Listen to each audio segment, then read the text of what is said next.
Assalamualaikum warahmatullahi wabarakatuh. Bismillahirrahmanirrahim. Alhamdulillahirabbil alamin. Wassalatu wassalamu ala asrofil anbiya'i wa mursalin sayyidina Muhammadin wa ala alihi wa sahbihi ajmain, amma ba'du. Saya hormati Bapak Irfan Halis MPD selaku dosen mata kuliah permainan out, dan yang saya sayangi teman-teman PIAUD C. Di sini saya akan memaparkan makalah kami yang berjudul mengetahui dan memahami tahapan kegiatan bermain bagi anak usia dini. Saya Nur Rizky Amasi sebagai moderator dan teman saya Nur Halimah, NIM 2420103. Di sini saya sebagai pemateri 1. Pada tahapan Milden Parton yang pertama yaitu uncovered play, yang artinya bermain kosong atau permainan kosong.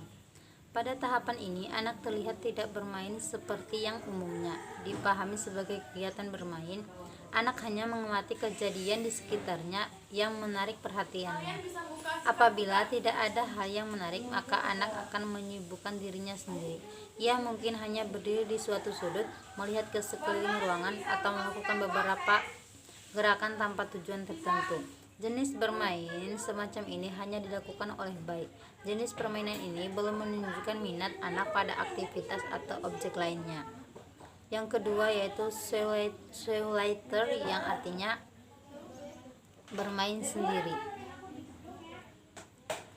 Pada tahapan ini anak bermain sendiri dan tidak berhubung dengan permainan teman-temannya. Anak asik sendiri dan menikmati aktivitasnya. Ia tidak memperhatikan hal lain yang terjadi. Untuk anak-anak, bermain tidak selalu seperti aktivitas bermain yang dipahami oleh orang dewasa. Ketika merasa antusias dan tertarik akan sesuatu, saat itulah anak disebut bermain. Walaupun mungkin anak hanya sekadar menggoyangkan badan, menggerakkan jari-jari dan lain-lain, pada tahapan ini anak belum menunjukkan antusiasmenya kepada lingkungan sekitar, khususnya orang lain.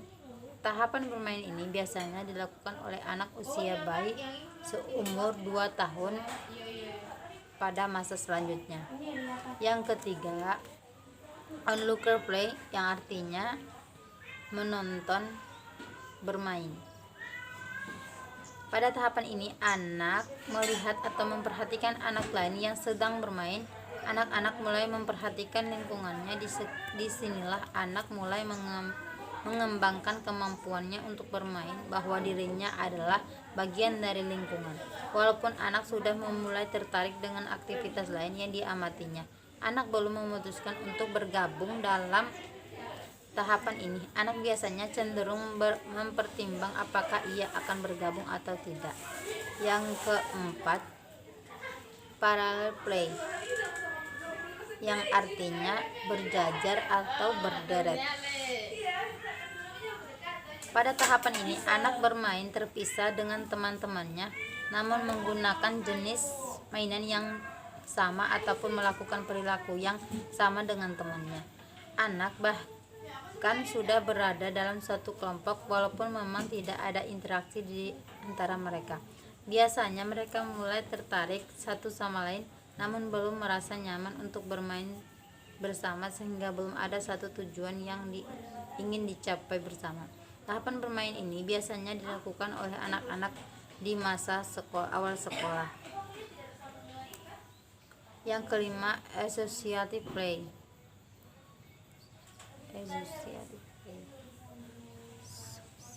Pada tahapan ini anak terlihat dalam interaksi sosial dengan sedikit atau bahkan tanpa peraturan.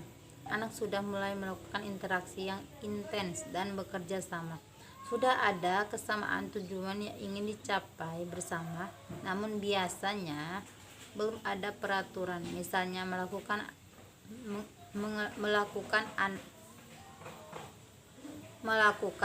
melakukan permainan kejar-kejaran, namun seringkali tidak tampak jelas siapa yang mengejar siapa. Tahapan ini bermain biasanya melakukan oleh sebagian besar masa anak-anak bersekolah. Yang terakhir yaitu cooperative play. Pada tahapan ini, anak memiliki interaksi sosial yang teratur, kerjasama atau pembagian tugas atau peran. Dalam permainan sudah mulai diterap untuk mencapai satu tujuan tertentu, misalnya bermain sekolah-sekolahan, membangun rumah-rumahan, dan lain. Tipe permainan ini mendorong timbulnya kompetensi dan kerjasama anak. Tahapan bermain ini biasanya dilakukan oleh anak-anak pada masa sekolah dasar, namun dalam sudah dapat dimainkan oleh anak taman kanak-kanak bentuk sederhana. Yang B. Tahapan bermain menurut Piaget. A. Sensorik motorik play 3-4 bulan sampai kurang 1,5 tahun. Bermain dimulai pada periode pengembangan kognitif sensorik motorik, yaitu anak bereaksi dengan dunia sekitar melalui panca indera. Sebelum usia 3-4 bulan, gerakan atau kegiatan anak belum dapat dikategorikan sebagai bermain.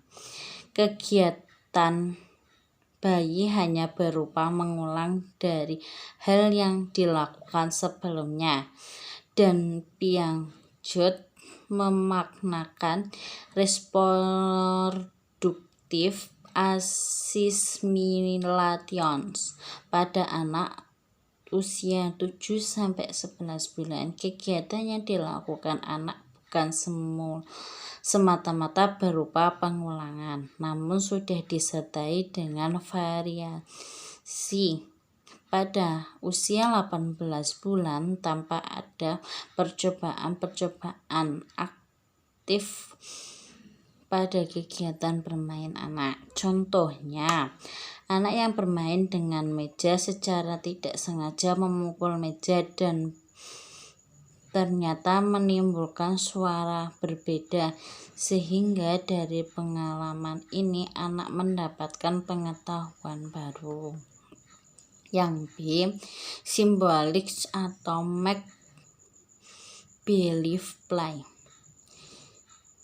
merupakan ciri periode praoperasional yang terjadi antara usia 2-7 tahun yang ditandai dengan bermain layak dan bermain pura-pura, hayalan atau pura-pura.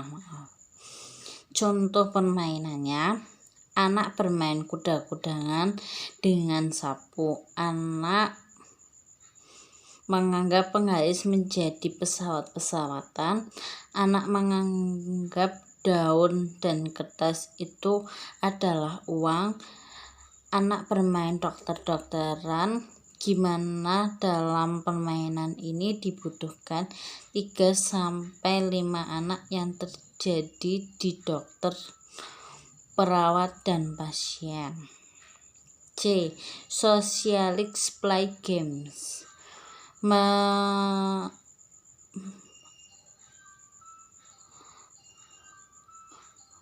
usia 8-11 tahun. Usia 8-11 tahun lebih banyak terlibat pada kegiatan game. Kegiatan anak lebih banyak dikendalikan oleh aturan permainan. Contohnya, bermain kucing tikus. Dalam permainan ini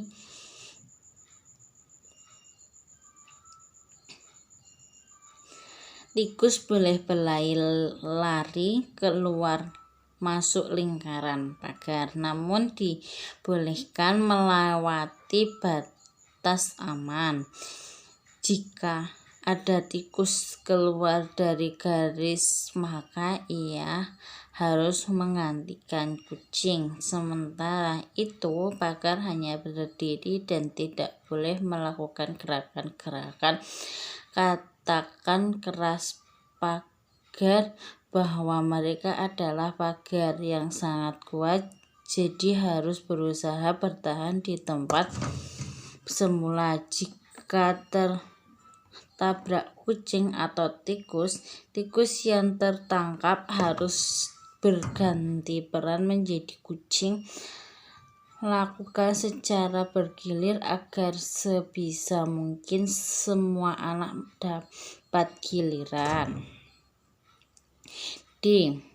Games with roulette dan pons sport 11 sampai ke atas. Olahraga adalah kegiatan bermain yang menyenangkan dan dinikmati anak-anak walaupun aturannya jauh lebih ketat dan dilakukan secara kaku dibanding dengan permainan yang tergolong games, karena bukan hanya rasa senang saja yang terjadi tujuan, tetapi ada satu hari akhir tertentu seperti ingin menang, memperoleh hasil kerja yang baik, contohnya bermain bola kasti. Dalam permainan bola kasti ini terdiri dari 6 sampai 12 anak atau lebih. Cara bermainnya, pegang tongkat sekuat-kuatnya. Cara pegang tongkat yaitu tangan kanan memegang tongkat dan tangan kiri sebagai ukur tinggi bola yang diinginkan. Lalu pukul bola sekeras-kerasnya. Setelah dipukul, pastikan bola jauh dari tangkapan lawan dan lari ke arah tiang atau tanda yang sudah ditentukan.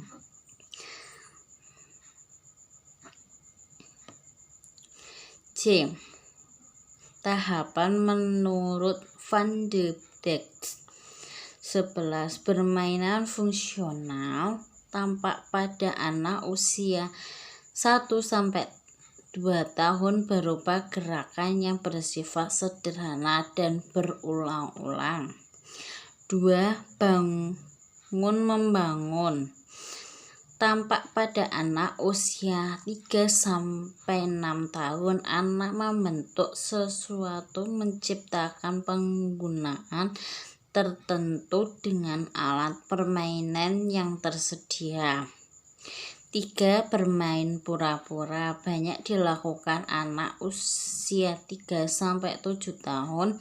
Dalam permainan pura-pura, anak menirukan kegiatan orang yang pernah dijumpai dalam kehidupan sehari-hari. Keempat, permainan dengan pengaturan umumnya dapat dilakukan anak usia 6-11 tahun. Anak sudah memahami dan bersedia mengetahui aturan permainan. Bab ketiga, penutup. Kesimpulan dari makalah kami, bermain dengan alat-alat permainan dalam meningkatkan kreativitas anak usia dini ditentukan pemilihan alat-alat permainan yang efektif oleh kita, sehingga melalui permainan dan alat permainan yang dapat meningkatkan kreativitas anak usia dini, memperbaiki dampak positif terhadap kecerdasan anak. Pada saat melaksanakan kegiatan bermain, diperlukan bimbingan pendidik sehingga proses pembelajaran pun saat kegiatan bermain dapat ditetapkan, seperti permainan berganti, menunggu giliran bermain, dan sebagainya. Alat permainan yang digunakan untuk anak usia dini sebaiknya alat bermain yang dapat merangsang kreativitas anak dan menyenangkan, sehingga diperoleh manfaat yang sangat meningkat kreativitas anak dan membantu pertumbuhan anak. Faktor besar dan permainan yang dapat mengali dan mengembangkan kreatif anak usia dini. Demikian makalah ini dibuat, semoga bermanfaat bagi para pendidik khususnya maupun bagi orang tua. Sekian, wassalamualaikum warahmatullahi wabarakatuh.